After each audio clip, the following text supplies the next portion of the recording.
So thank you so much for sharing your music and your talents with us.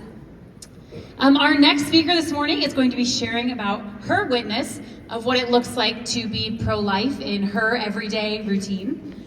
She is the director of youth and young adult ministry at a Catholic church, is married to the love of her life, and together they love traveling, singing, and playing music, and teaching their 2 Dalmatians tricks.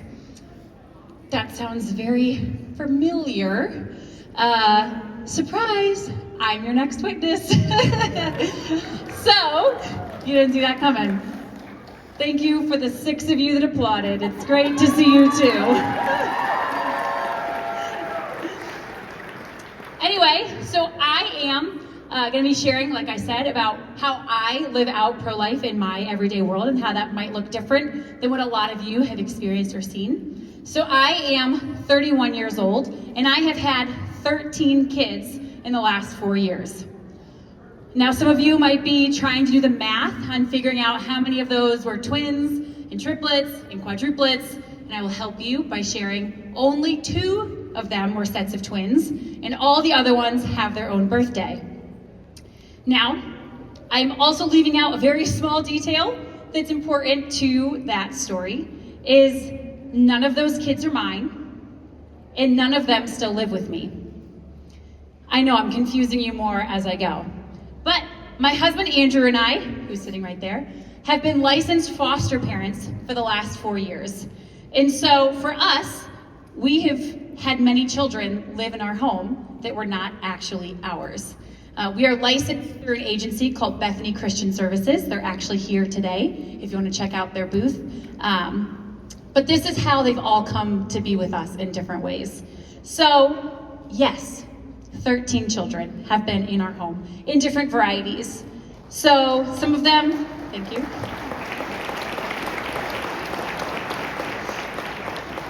Some of them have lived with us for as short as a week, and other ones have been with us for almost a year. And we never know what we're getting into when we get the call. We just say yes, and we trust that the Lord has their story written, and we're just a small part of it. So in all of this, we try to bring love and joy and stability and a lot of Jesus to each of these kiddos.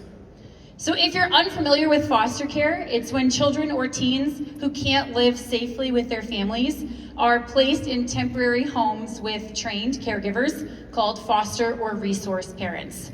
There are between 350 and 400,000 children in foster care in the United States. And so our goal as foster and resource parents is to provide these kids with a safe, loving, and supportive environment while every effort is made to reunite them with their families. Most of the time, the kids are able to go home and be with their parents, and we do our best to rejoice in that. So Pope Francis wrote an encyclical entitled Fratelli Tutti that has a beautiful quote about the essence of being pro-life that I want to share with you. The world exists for everyone because all of us were born with the same dignity. Differences of color, religion, talent, place of birth or residence, and so many others cannot be used to justify the privileges of some over the rights of all. As a community, we have an obligation to ensure that every person lives with dignity and has sufficient opportunities for his or her integral development. I know I talked about that a little bit earlier, right? But it doesn't matter who. When it says you, it is you. The Lord desires you, and that is how we view a lot of the children that have been in our care. So most of you will be fortunate enough to never have to experience the foster care system, but there's a dire need for more families to step up and care for kids. And so through a lot of prayer and conversation, my husband Andrew and I listened and responded to that call. We felt strongly that the Lord desired more for our marriage and our family planning and to help care for these kids while their parents worked on themselves. So we've experienced a whole lot in the foster system that I want to share. We've experienced some really crazy and unbelievable things, like kids trying donuts and hot chocolate or going to the beach for the very first time. We've experienced some really hilarious moments, like we had these 2 kids that we brought to Mass for the first time during Advent. And so they were there on the second Sunday of Advent where the priest wears purple, good, the second week is purple. And all during Mass, the 6-year-old was asking me just endless questions about what is this thing and what is that there and what do we have that and can I have that? And so I was answering all these things quietly during Mass.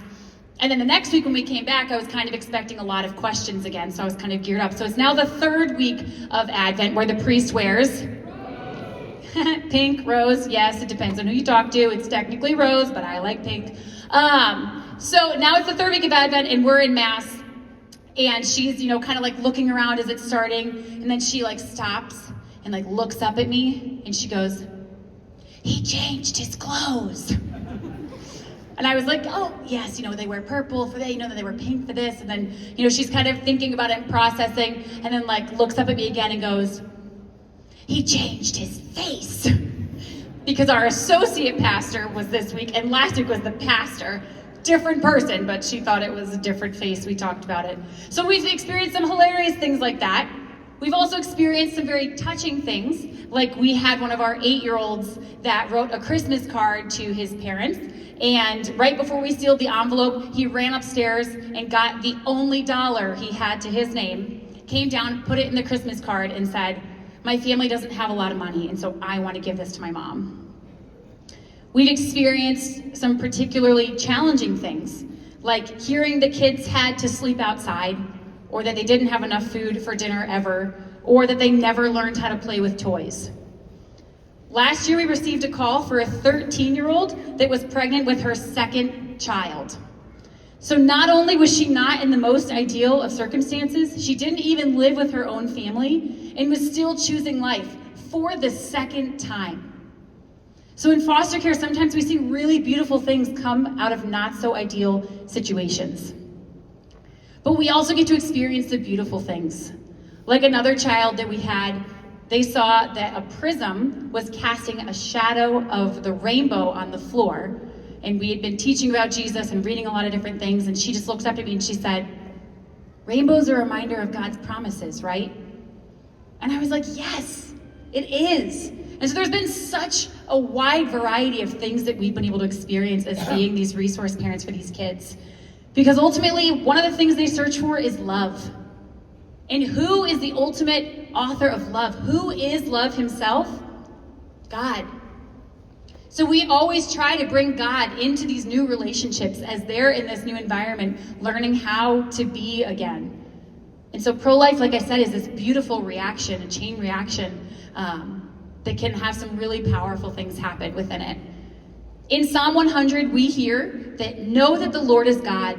It is He who made us, and we are His. We are His people, the shepherd of His flock. Dom talked about that a little bit this morning, which I find to be no coincidence. I always think the Lord kind of trickles in between people's talks exactly what He wants to be in there.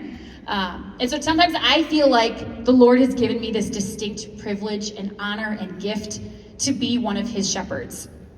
Many of the foster children we've cared for have felt like His lost sheep. The ones that have been abruptly removed from their herd at no fault of their own and are now searching for their place in this new environment. In the Gospel of Matthew, we see God leaving the 99 sheep to go after the one that's astray. And that's what I feel like our role has been in foster care. For that 1 or that 2 or that 13 kids that have been through the unthinkable, to love them back to their homes and to Jesus. So foster care is more than just providing a roof over a child's head for us. It's answering Christ's call to love and care for the most vulnerable among us. As Catholics, we're called to be the hands and feet of Jesus, reaching out with compassion and hope. Whether by becoming a foster parent, supporting a foster family, or simply praying for those in the system, each of us can play a part in bringing healing and stability to children in need. This is just one way to be pro-life. There are many, as you've heard today, maybe in the way that you heard witnesses when you walked around the room and you heard other people's. Whatever you did for the least of my brothers, you did for me. We hear that. So foster care is this opportunity to live out the gospel truth and make a lasting impact one child at a time. Thank you.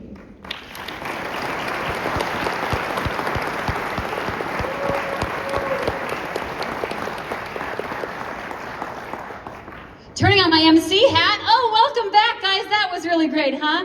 I I'm going to introduce our next keynote speaker. Again, you've seen him before, you'll see him again. But this time we're going to talk about the call to joy. So we've heard about what it's like to live this abundant life, and now how can we do this joyfully? What